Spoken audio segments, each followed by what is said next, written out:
अस्सलामुअलैकुम वरहमतुल्लाहि वबरकातुहू।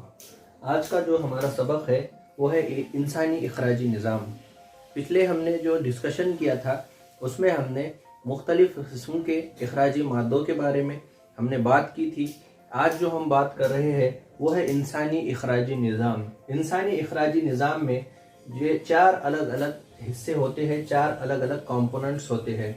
इखराजी निज़ाम में सबसे पहले गुर्दों की एक जोड़ी होती है, हालिब की एक जोड़ी होती है, मशाना और इखराजी बोल भी वहाँ पर हम देख सकते हैं। अब ये जो इखराजी निज़ाम है, ये इखराजी निज़ाम हमारे पेशाब को और यूरिन को बनाने के लिए ज़िम्मेदार है। कैसे बनेगा ये हम आगे जो लेक्चर्स लेंगे उसमें हम ये बात करेंगे। अभी मुझे जो बात बतानी है वो ये है कि इंसानी इखराजी निज़ाम किस तरीके का होता है। तो वहाँ पर जो मैंने पहला पॉइंट लिखा है वह है गुर्दों की एक जोड़ी। ये जो बीन शेप स्ट्रक्चर है और ये जो दानेदार स्ट्रक्चर है इसे कहते हैं हम किडनी, और इसे गुर्दे कहते हैं। ये दो जोड़ी होती है गुर्दों की, ठीक है। अब ये जो गुर्दे है कहाँ पर वाक़े है? हमारा जो शिकमी हिस्सा है, जो एब्डोमिनल पार्ट है, शिकमी हिस्सा है, शिकमी हिस्से की जो पिछली दीवार है। शिकमी हिस्सा मतलब क्या कि मान लो देखो हमारे जिस्म में अगर हमने जिस्म को अगर अलग अलग दर्जों में लिया तो जो पेट के पास का हिस्सा है उसको शिकम का हिस्सा कहते हैं। तो बिल्कुल उसी जगह पर क्या है, पिछली साइड में हमारा जो शिकमी हिस्सा है उसका पिछला साइड मतलब जो पीठ के साइड का हिस्सा है वहाँ पर ये किडनी महफूज होती है। चर्बीदार हिस्सा होता है, चर्बी और फैट के प्रोटेक्शन में ये महफूज रहती है ताकि शॉक्स को एब्जॉर्ब कर सके, ठीक है। अब ये जो किडनी है, ये जो गुर्दे है और किडनी जिसे हम कहते हैं, इसका जो वेट है वो अंदाजन 350 ग्राम तक इसका वेट हो सकता है। अप्रोक्सीमेटली ये 350 ग्राम इसका वेट हो सकता है, ठीक है। ये जो किडनी है, ये किडनी का हम आगे टीएस लेंगे, इसको कट करेंगे। पतला कट करने के बाद आलू की चिप्स की तरह उसे कट करने के बाद उसे इलेक्ट्रॉन माइक्रोस्कोप में रखा जाएगा। इलेक्ट्रॉन माइक्रोस्कोप में और खुर्दबीन में उसे हम ऑब्जर्व करेंगे और फिर उसका स्ट्रक्चर भी और डिटेल में देखेंगे, ठीक है। यहाँ पर गुर्दों के जोड़ी के बाद ये जो पाइप है, ये पाइप की जोड़ी को हम हालिब कहते हैं और यूरेटर भी ऐसा कहते हैं उसे इंग्लिश में, ठीक है। ये जो पाइप है, ये जो हालिब है, ये अंदाजन 25 सेंटीमीटर इसकी लंबाई होती है। जिसका काम क्या है? जिसका काम है गुर्दों से पेशाब को मशाने तक पहुंचाना। ये जो यूरिनरी ब्लैडर है और मशाना है, यहाँ तक ये क्या करेगा, पेशाब को पहुंचाएगा इस गुर्दों से मशाने तक। हालिब के बाद जो दूसरा हिस्सा है, ये जो बैग लाइक स्ट्रक्चर है और ये जो बैग की तरह जो स्ट्रक्चर है उसे मशाना कहते हैं। मशाना क्या है? ये मशाना ये आर्जी तौर पर हमारे पेशाब को महफूज रखता है ये बैग में, और जब भी इसका एक वॉल्यूम और इसका हजम मुकम्मल हो जाएगा उसके बाद फिर हमारे जो आसाबी निज़ाम है, आसाबी निज़ाम को ये सिग्नल देगा और वहाँ पर ये मैसेज पहुँचाएगा और इस आसाबी निज़ाम के ज़रिए फिर यूरिन का यहाँ पर और पेशाब का इखराज होगा, ठीक है। ये मशाना का जो अंदाज़न जो इसका जो हजम है 800 से 1200 ml तक ये यूरिन को और पेशाब को महफूज रख सकता है। 800 ml से 1200 ml तक पेशाब को ये महफूज रख सकता है। मशाने के बाद यहाँ पर इखराजी बोल होता है। ये इखराजी बोल मर्दों और औरतों में इनका जो डायमीटर है और इसका जो साइज़ है वो मुख्तलिफ होगा। आगे हम तौलीदी निज़ाम देखेंगे, उसमें हम इसको तफसील करेंगे, चर्चा करेंगे। इखराजी बोल का काम है कि ये पेशाब को, यूरिन को जिस्म के बाहर तक पहुंचाने के लिए ये पाइप जिम्मेदार है, ठीक है। तो ये हो गया इंसानी इखराजी निज़ाम, जिसमें ये चार कंपोनेंट है, चार अलग अलग हेडिंग यहाँ पर मैंने दिया हूँ। गुर्दों की एक जोड़ी, हालिब की एक जोड़ी, मशाना और इखराजी बोल। अब यहाँ पर ये तो बहुत जनरल डिस्कशन हुआ है। अगर हम इसे हमारे नीट के एग्ज़ाम के साथ समझने की कोशिश करें तो हमें किन चीज़ों का मालूम होना ज़रूरी है? हमें मालूम होना ज़रूरी है इसके काम के बारे में, इसके फंक्शन के बारे में, इसके फिजियोलॉजी के बारे में, वो भी हम आगे चर्चा करेंगे। किडनी के ऊपर ये जो किडनी की टोपी है उसे हम एड्रिनल ग्लैंड और एड्रिनल गुदूद कहते हैं। ये गुदूद का काम क्या है। ये गुदूद के भी बहुत सारे फंक्शन है, काम है। जैसे ये ब्लड प्रेशर कंट्रोल करने के लिए मददगार साबित हो सकता है। बहुत सारे नमकियात के तवाज़ुन को बरकरार रखने के लिए भी ये जिम्मेदार हो सकता है। जैसे कि इसका जो अतराफी हिस्सा है, कॉर्टेक्स का जो हिस्सा है, वो बहुत सारे एड्रिनल कॉर्टेक्स से कॉर्टिकल हार्मोन्स का और इन मुहर्रिकात का सिक्रीशंस करेगा, और वो मुहर्रिकात हमारे नमकियात और माए के और पानी को बहुत ज़्यादा मिकदार में बैलेंस रखेंगे। और जो इसका जो डीपर पार्ट है, इसका जो अंदरूनी हिस्सा है, वो बहुत सारे कैटाकोल अमाइन गुदूद मुहर्रिकात का इखराज करेगा। और ये कैटाकोल अमाइन क्या करेंगे, ब्लड प्रेशर को कंट्रोल करेंगे। ठीक है, तो ये तो इसके फंक्शंस के बारे में है। आगे हमको बहुत ज़्यादा तफसील से इसके बारे में चर्चा करना है। आज का जो मेरा टॉपिक था वो सिर्फ मुझे इंसानी इखराजी निज़ाम के बारे में एक आपको तारुफ देना था, इंट्रोडक्शन देना था। उम्मीद है आप लोगों को ये मेरा लेक्चर समझ गया होगा अच्छे से। अगर कोई डिफ़िकल्टी है तो आपने मुझे सवालात का सिलसिला जारी रखना है। इसका जो हमारा टॉपिक है जिसके बारे में हम डिस्कस कर रहे हैं वो है गुर्दे का तूली तराशा। अब तक हमने क्या डिस्कस किया था? अब तक हमने इखराजी निज़ाम का तारुफ किया। इखराजी निज़ाम के बाद हमने इखराजी मादों के बारे में डिस्कशन किया, और इखराजी मादों के बारे में डिस्कशन होने के बाद हमने इंसानी इखराजी निज़ाम के बारे में डिस्कशन किया था, जिसमें हमने ये डिस्कस किया था कि जो गुर्दे होते हैं वो जोड़ी की शक्ल में होते हैं।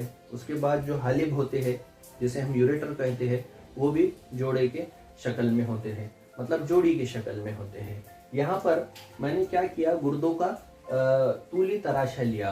तूली तराशा मतलब उसको क्या किया, पतला कट किया। आलू के चिप्स जैसे बनाते हैं बिल्कुल वैसे ही हमने क्या किया, गुर्दों को कट किया। कट करने के बाद उस पर स्पेसिफिक डाई डाला, एक कलर डाला जो हमको शनाख्त कराएगा मुख्तलिफ अज्जा के अंदर, और उसको मैंने खुर्दबीन में रखा। और खुर्दबीन में रखने के बाद जो मुझे शक्ल मिली वो इस तरीके की शक्ल थी। ओके, अब देखिए यहाँ पर गुर्दों के तराश करने के बाद मैंने मुख्तलिफ मुकामात को यहाँ पर निशानदही की है। जैसे कि हमने क्या किया, ये जो पहली जो लाल कलर से जो लाइन बनाया हूँ, ये चर्बीदार झिल्ली होती है जिसे हम गुर्दवी कैप्सूल कहते हैं और रीनल कैप्सूल कहते हैं। ये रीनल कैप्सूल चर्बीदार झिल्ली होती है जो गुर्दों के हिफाजत के लिए बहुत ज़रूरी है। ये चर्बीदार झिल्ली के इतराफ में हमें बहुत सारे मादे मिलते हैं जो चर्बी के ही होते हैं। उसके बाद जो हमें दूसरा पॉइंट डिस्कस करना है वो है कार्टेक्स का। कार्टेक्स मतलब अतराफी शक्ल, हमारे गुर्दों की अतराफी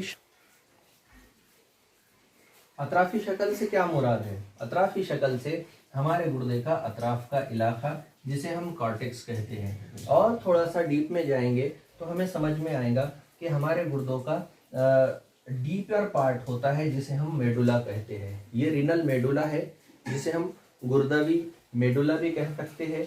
और ये रीनल मेडुला में ये पैरामिडल स्ट्रक्चर होते हैं। ये पैरामिडल स्ट्रक्चर को रीनल पैरामिड कहते हैं। ये मखरूत नुमा शक्ल जिसे हम रीनल पैरामिड कहते हैं, इसका भी एक अहम काम है। इसकी फिजियोलॉजी भी मैं अभी मुख्तसर अंदाज में आपके सामने यहाँ पर एक्सप्लेन करूँगा। तो मैंने पहला पॉइंट बताया गुर्दवी कैप्सूल जो सबसे पहली परत होती है।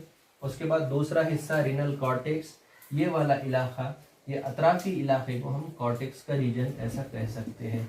ये कॉर्टेक्स का रीजन और ये जो अतराफी इलाका है ये क्या होता है, ये असल में बहुत ज़्यादा दानेदार होता है। इसलिए दाने क्यों होते हैं इसकी वजह भी मैं आगे आपको बताऊंगा। उसके बाद ये जो मखरूत नुमा जो शक्ल है इसे रीनल पैरामिड कहते हैं। रीनल पैरामिड से बहुत सारे पाइप्स बाहर आ रहे हैं और ये पाइप यहाँ पर इस रीजन में मिल रहे हैं, इसे हम कहते हैं रीनल पैपिला। और उसके बाद यहाँ पर पेल्विस का रीजन है और ये पेल्विस के रीजन से फिर डायरेक्टली बाहर हालेप के जरिए मशाना तक हमारा पेशाब आगे जाएगा। अब मुझे यहाँ पर बताना है, यहाँ पर दो खून की नालियाँ भी होती है। ये लाल कलर से जो बनाया ये है हमारा गुर्दवी शिरियान। ये क्या है, गुर्दवी शिरियान है, आर्टरी है जो ऑक्सीजनेटेड ब्लड को, और ऑक्सीजन ऐसे खून में है इस तरह के खून को ये गुर्दे तक पहुंचाता है। और ये जो ब्लैक कलर से बनाया हूँ वो है गुर्दवी वरीद। वो क्या है, गुर्दवी वरीद और गुर्दवी वेन। ये गुर्दवी वरीद यहाँ पर ब्लड को बाहर लेकर के जाती है। ऐसा ब्लड होता है, ऐसा खून होता है जिसमें नाइट्रोजनी मुरक्कबात की बहुत कम मिकदार होती है। ऐसा क्यों होता है ये मैं भी थोड़ी देर में आपके सामने करूँगा, डिस्कस करूँगा।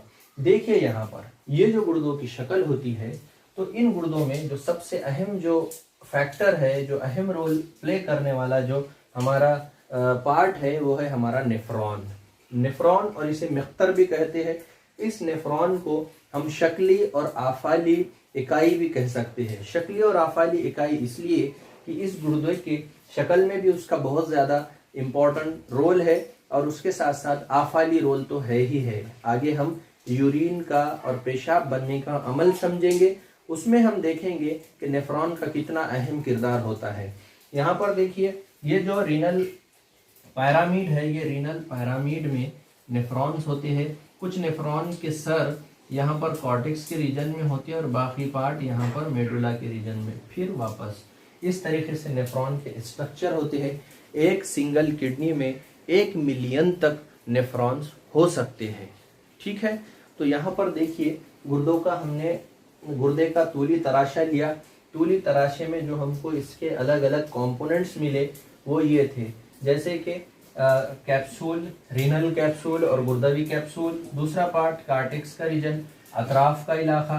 ये जो दानेदार हिस्सा है, ये दानेदार हिस्सा असल में हमारे नेफ्रॉन का सर है, जिसे हम मालफिजियन बॉडी कहते हैं। मालफिजियन बॉडी के बाद ये जो हमारा जो मखरूत नुमा हिस्सा है, इसे हम रीनल पैरामिड कहते हैं। रीनल पैरामिड से यहाँ पर बहुत सारे पाइप्स बाहर आते हैं।